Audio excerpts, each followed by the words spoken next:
Hello बच्चों, कैसे हैं। आज हम बात करेंगे बच्चों heat of formation and standard heat of formation. Board पर नज़र रखेंगे, 100% की गारंटी है, आपको समझ में आएगा, कंसेप्ट समझ में आएगा, न्यूमेरिकल अपने आप बनेगा, है ना। तो लिखा जाए बच्चों,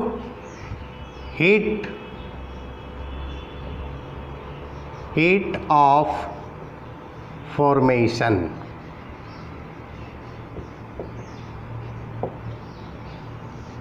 इसको रिप्रेजेंट किया जाता है बच्चों डेल एच एफ, है ना, हीट ऑफ फॉर्मेशन। इसका डिफिनेशन होगा the amount of heat evolved or absorbed when 1 gram mole of substance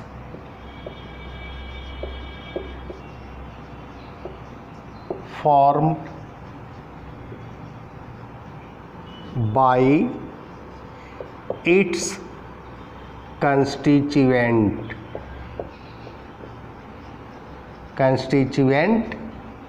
element which is called heat of formation।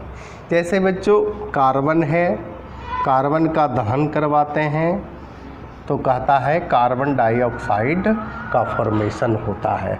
तो कहता है 1 मोल ऑफ सब्सटेंस या कंपाउंड, है ना, या molecules form by it's constituent element, यानी इस कंपाउंड में जो जो एलिमेंट कार्बन और ऑक्सीजन से मिलकर बनता है ना।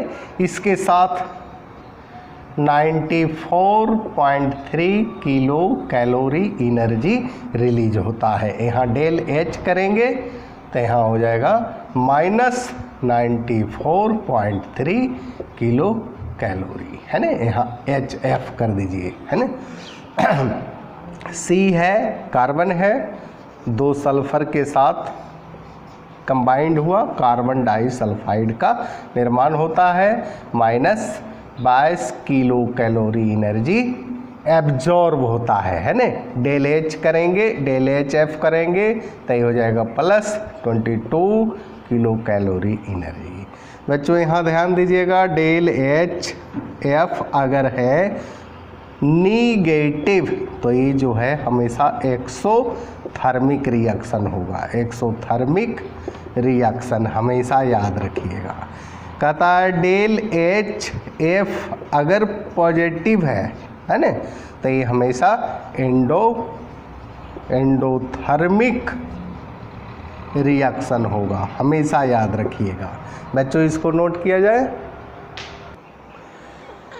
स्टैंडर्ड हीट ऑफ फॉर्मेशन, दोनों में डिफरेंस क्या है बच्चों, हम लोग देख लेते हैं। स्टैंडर्ड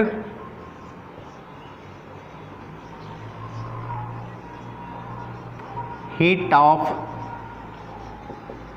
फॉर्मेशन, ये भी वही चीज़ है बच्चों, हीट ऑफ फॉर्मेशन, लेकिन इसमें अंतर क्या है। स्टैंडर्ड हीट ऑफ फॉर्मेशन इसको रिप्रेजेंट करते हैं डेल एच एफ इस प्रकार से, है ना। इसमें कहता है स्टैंडर्ड में एट कांस्टेंट प्रेशर होना चाहिए, कांस्टेंट प्रेशर होना चाहिए। टेम्परेचर जो है 25 डिग्री सेंटीग्रेड होगा, इसमें 25 + 1 273 को ऐड करेंगे, हो जाएगा 298 केल्विन। ठीक है बच्चों। इसके बाद नेक्स्ट पॉइंट में होगा most common physical state of reactant and product. दोनों क्या होगा फिजिकल स्टेट में। मोस्ट कॉमन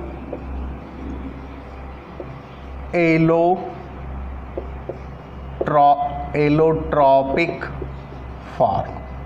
एलोट्रॉपिक मीन्स अप्रूप, जो एक से अधिक रूप में पाया जाता है, जैसे कार्बन है, ग्रेफाइट है, डायमंड है ना।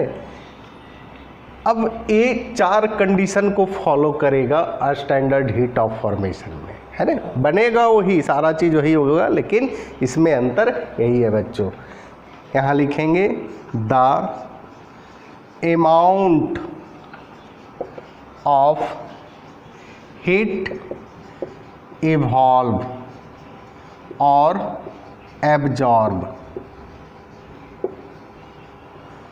when 1 gram mole of substance formed by its constituent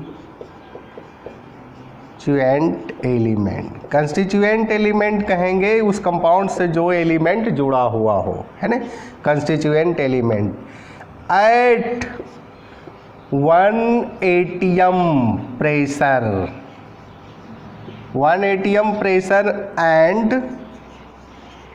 25 degree centigrade temperature पर ये रिएक्शन संपन्न होगा, है ना। उसी को कहेंगे स्टैंडर्ड हीट ऑफ फॉर्मेशन। जैसे बच्चों कार्बन है, कार्बन ग्रेफाइट है, इसका कंबसन होता है, ये गैस है फिजिकल स्टेट। CO2 ये भी गैस है और रिलीज होगा 94.3 किलो कैलोरी एनर्जी। जब कोई reaction normal temperature and normal pressure पर किया जाता है तो उस रिएक्शन को स्टैंडर्ड बोला जाता है ना, 1 atm pressure and 25 degree centigrade पर। तो इसी के साथ बच्चों धन्यवाद।